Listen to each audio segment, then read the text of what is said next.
林静，你有没有过这种感觉？就是课本上教的那些最基础的中文，比如谢谢，在真实场景里总感觉不够用。比如对快递小哥表达感谢和对帮了你大忙的同事表达感谢，说的话能一样吗？朋友请客吃饭时和领导提拔了你时，感谢的分量和说法肯定完全不一样吧？完全正确，这正是很多中文学习者从课本走向现实时遇到的最大障碍。语言不是孤立的词汇，它镶嵌在复杂的社交场景里。所以今天我们不做词汇课，我们来做一节场景应用课。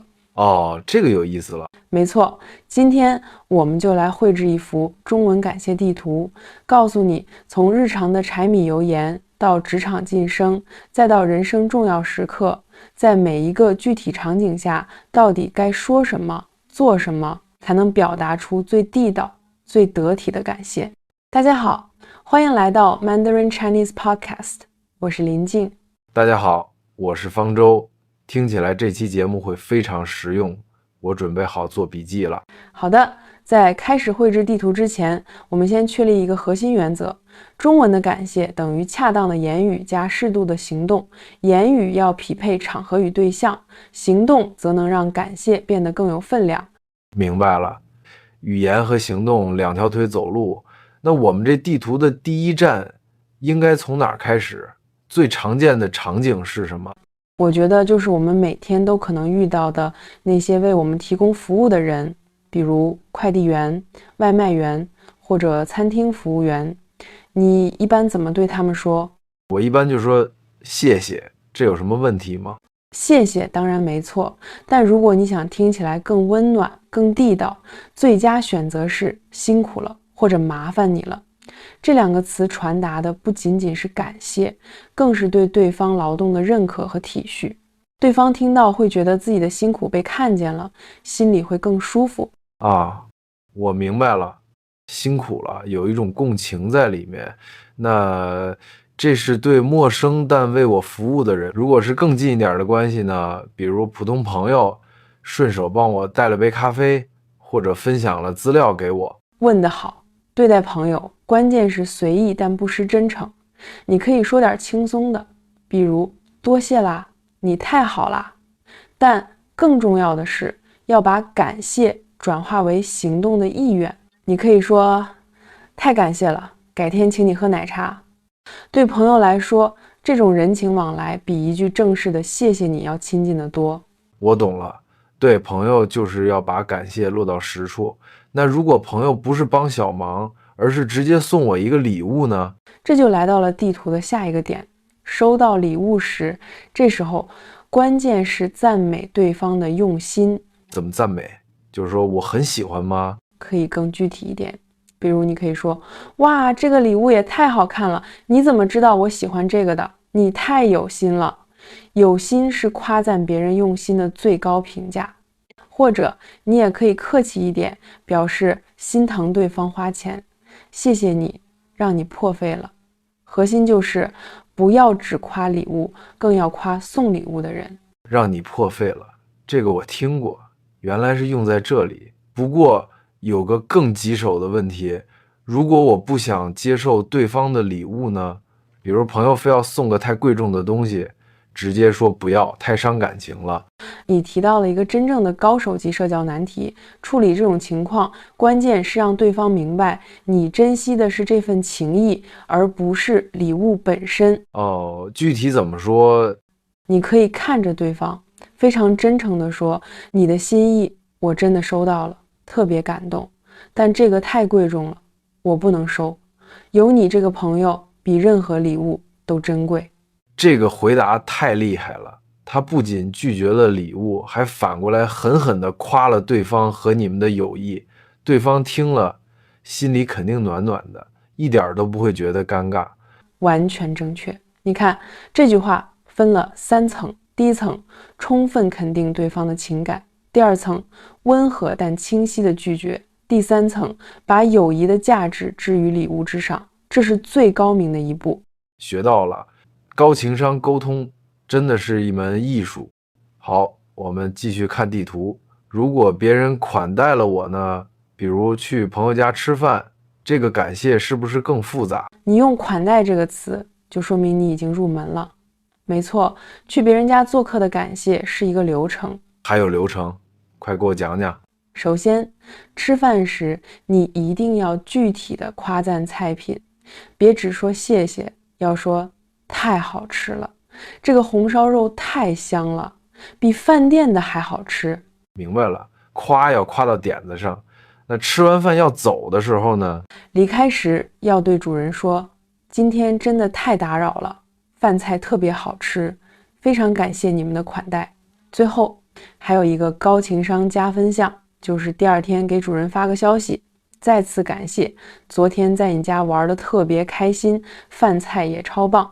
第二天发消息，这个绝对是高手操作。不过这都是对朋友，如果是在自己家面对父母，那套路就完全不一样了吧？完全不一样。对父母长辈，我们地图上标记的是用关心和分担来代替谢谢。比如妈妈做了饭，最好的感谢就是妈，您歇着，碗我来洗。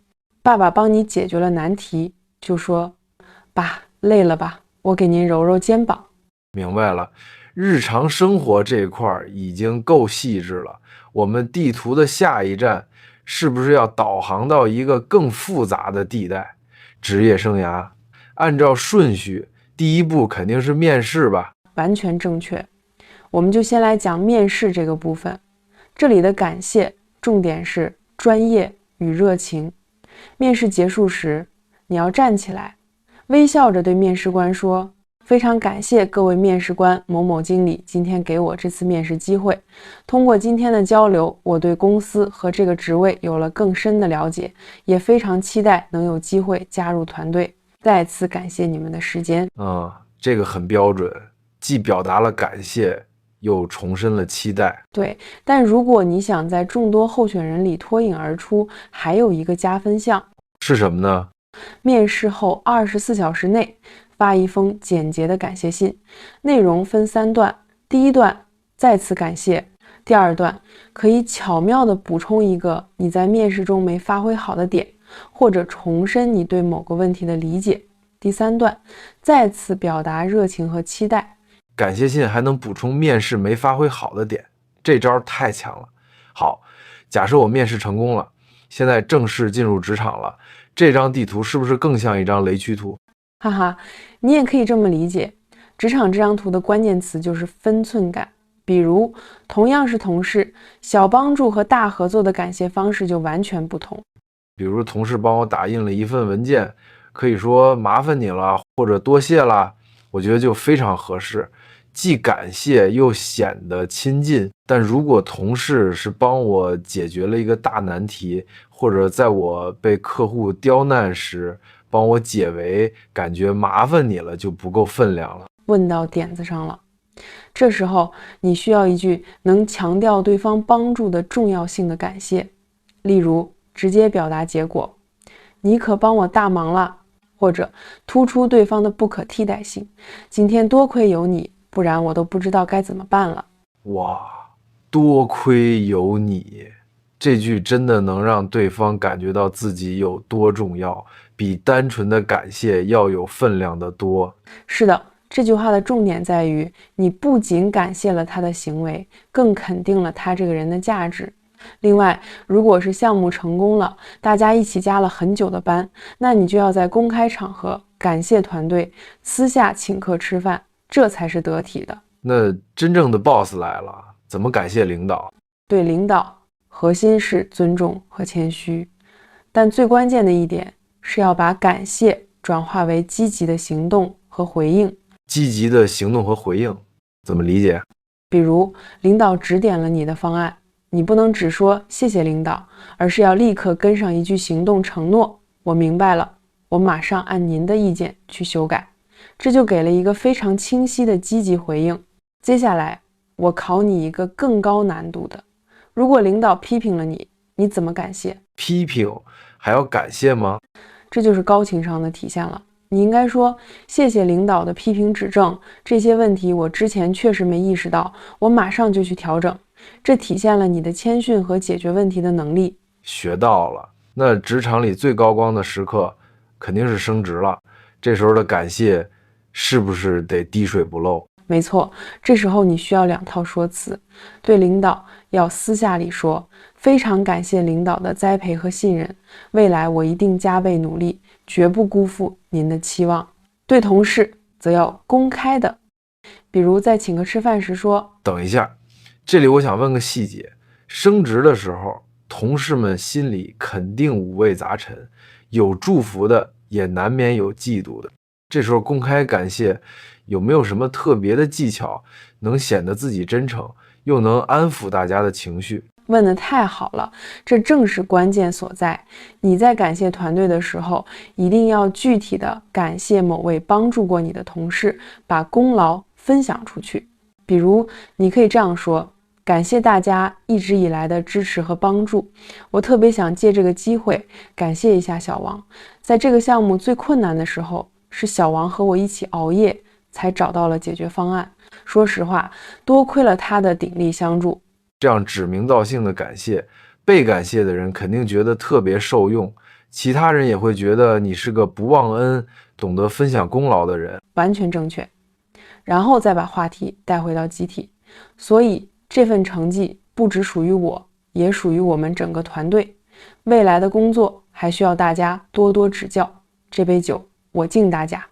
这样一套组合拳下来，既表达了感谢，又展现了格局。太实用了。好，职场这片雷区我们安全通过了，现在让我们把地图翻到最温暖也最重要的一页，人生的高光时刻。像婚礼这种最高光的时刻，面对父母，具体该怎么说才能不留遗憾？婚礼上对父母的感谢一定要真情流露。你可以提前准备一个稿子，但说的时候一定要看着父母的眼睛。比如你可以这样说：爸妈，谢谢你们，以前你们教会了我怎么去爱，今天我会带着这份爱去经营我自己的家。你们给我的是我这一生最宝贵的财富。光是听着我就有点感动了，这句最宝贵的财富分量太重了，比一句空洞的谢谢有力量10000倍。不过婚礼只是家庭的开始，那在漫长的婚姻生活里，夫妻之间还需要感谢吗？这恰恰是很多人忽略的地方。越是亲密关系，越需要高质量的感谢来维系，但方式是润物细无声的。比如你加班到很晚，拖着疲惫的身体回到家，发现对方不仅把家里收拾得干干净净，还给你留了热饭热菜。这个画面太有代入感了。对，这时候你走过去，从背后轻轻抱住他，说一句温柔的你辛苦了，或者有你真好，比什么都强。有你真好，这4个字分量很重。另外还有一种感谢，不是针对某一件事，而是感谢对方长期的，甚至是看不见的付出。你可以在一个特别的日子，或者就是一个很普通的晚上，看着对方认真的说，谢谢你一路陪着我，为这个家付出了这么多。这句话的力量太大了，它包含了所有日常的琐碎和不易，一句话全都肯定了。没错，在长久的婚姻里，很多付出都会被当作理所当然，而一句真诚的感谢就是在提醒彼此，我看见了你的辛苦，我珍惜你的存在，我们不是一个人在战斗。被看见，这可能就是感谢最核心的力量吧。你看，我们聊了这么多普通人的场景，我感觉我们这张地图除了覆盖了普通人的生活，是不是还应该有一个番外篇？那就是参考那些公众人物，看看他们在万众瞩目的舞台上是怎么表达感谢的。比如明星获奖，这个提议太棒了。明星的获奖感言堪称公开致谢的教科书，我们可以从中学习到很多。它通常有一套经典的结构。是什么样的结构？首先，第一步永远是感谢主办方和评委会，这是对平台的尊重。紧接着，第2步，要感谢平台与团队，比如公司、导演、剧组，也就是给你机会的人。感谢平台和团队，然后呢，是不是该感谢合作的演员了？没错，第3步就是感谢前辈与合作伙伴，这体现了谦逊和团队精神。第4步通常会留给最亲密的人，感谢家人的支持。这个顺序很讲究。那最后呢？最后也是必不可少的一步，就是感谢粉丝和观众，回馈所有支持你的人。主办方、团队、伙伴、家人、粉丝，这个结构太清晰了。就像我们看一些优秀的演员，例如前不久刚刚获得威尼斯影后的辛芷蕾，她的感言就非常真诚。是呀，辛芷蕾在获奖感言里提到了自己从不被看好到坚持下来的心路历程，并且最后还鼓励所有女孩要勇敢追梦。那段话真的特别有力量。核心就是结构是骨架，真挚的情感才是灵魂。今天这张感谢地图真的是干货满满，信息量太大了。我来试着总结一下，看看我有没有掌握精髓。好啊，我们一起来回顾一下我们今天走过的路线。好，首先我们从地图的起点日常生活区出发，我学到的核心是从简单的礼貌转向真诚的连接，比如对服务人员说辛苦了，就是一种共情的体现。正确，你抓住了第一个关键词体恤，而这种体恤在面对朋友和家人时就升华为了情谊。这也就是为什么我们在拒绝朋友的贵重礼物时要强调友谊比礼物更珍贵，在感谢父母时要用行动去分担。而且我发现无论是对朋友时强调友谊，还是对父母用洗碗来代替说谢谢，核心都是在证明越是亲近的关系，行动就越比语言更有分量。说得对，你完全抓住了精髓。那接着我们进入了地图上最复杂的职场区域，我记住的关键词是分寸感。没错，职场的核心就是分寸感，这意味着在面试时要表现出专业和热情，在面对领导时要谦虚尊重，而在升职这个关键时刻，更高情商的做法是主动分享功劳，感谢同事的支持。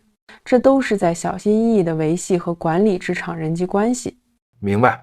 最后我们到达了地图上最温暖的目的地，人生高光时刻，比如婚礼上对父母，或者夫妻之间日常的相处，那就只有一个标准了，真情流露，要把心里最深的感激和承诺说出来。总结得太棒了。所以你看这张地图画下来，你会发现地道的中文感谢很少是简单的一句谢谢，它总是在表达感激的同时，传递出更丰富的信息，或是对他人劳动的体恤，或是对彼此关系的珍视，或是对未来责任的承诺。我发现聊到最后，核心已经不是谢谢这2个字了，而是共情与得体，理解对方在你这个场景下的角色和付出，然后用最适合的方式去回应。完全正确，这不仅是学习语言，更是在学习如何更温暖、更真诚地与人相处。我们给大家留一个本周挑战，选择今天我们聊到的一个你即将面对的场景，试着用我们提到的方式去表达感谢，然后观察一下效果有什么不同。这个挑战太棒了，欢迎大家在评论区分享你的经历。说到表达，今天我们聊了如何更好的感谢，其实如何得体的告别也同样是一门大学问呢。这个有意思了，我猜很多朋友还只会说再见吧，但其实在生活中，中国人几乎不怎么说这2个字。想知道我们平时都怎么告别吗？那就千万不要错过我们下期节目啦。好了，别忘了点赞订阅我们的频道。我是林静，我是方舟，我们下期节目再见，拜拜。